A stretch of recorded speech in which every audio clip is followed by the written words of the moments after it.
Welcome to the Press Box. I'm Ryan Thorburn, joined as always by Steve Mims. We're coming to you from Autzen Stadium, where number 24 Oregon has just defeated UC Davis 53-28 in the season opener for the 2016 season. Steve, the Ducks starting 4 redshirt freshmen on the offensive line, breaking in new coordinators, new quarterback, a little bit sluggish at the beginning, a little sloppy at the end. Overall, what's your take on this first game? Yeah, I think offensively you look and feel like it was definitely some growing pains. I did think that Dakota Prukop showed, but he got the job. I think he seemed like he was in control, completed about 70% of his passes, ran definitely more than we'd seen in the past couple of years. Didn't see a whole lot of Devin Allen. Carrington had a good game.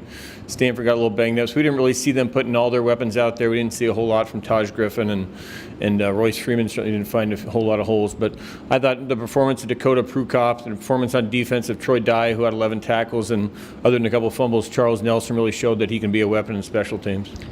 Offensively, I mean, they did score in the 50s, but there's still a lot to nitpick at, and a lot of that is the newness. You have to figure this team's going to get it going on offense as time marches on. Interesting, Prukop took a lot of the blame, said that they really weren't expecting UC Davis to blitz at all, and they were blitzing safeties and middle linebackers, and that kind of, in his mind, made him think too much, slow down the tempo, and just worry about not making mistakes.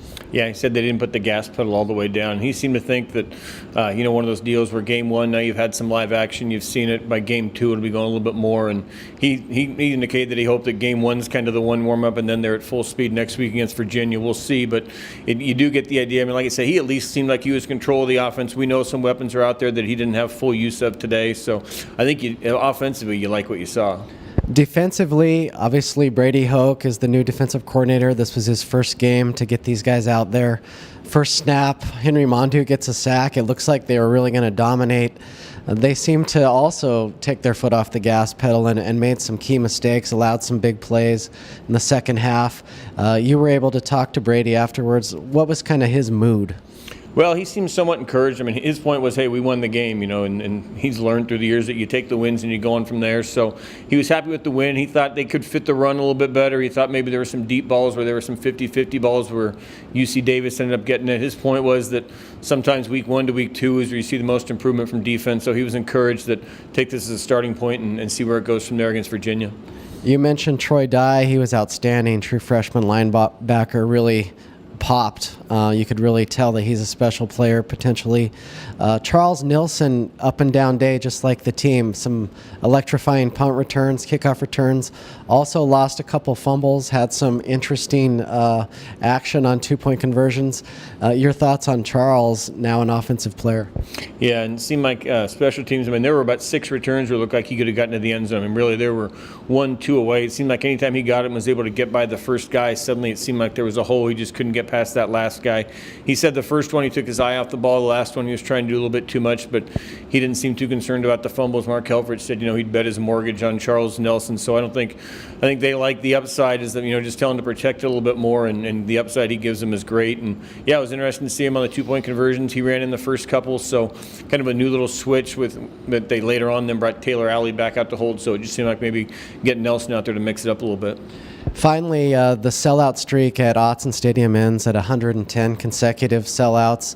The Ducks are, under the radar right now. After that Alamo Bowl, I think, there's obviously that put a dent in their season tickets a little bit. Do you see this team as getting that magic back and having that spark, or could they really struggle this year?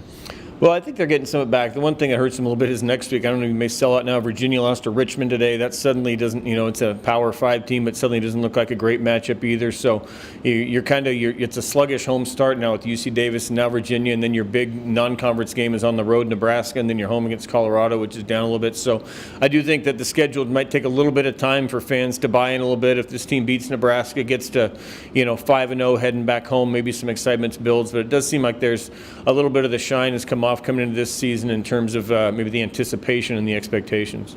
Well, for now, just like this show, the Ducks are a work in progress. So we'll do it again next week. Talk to you then.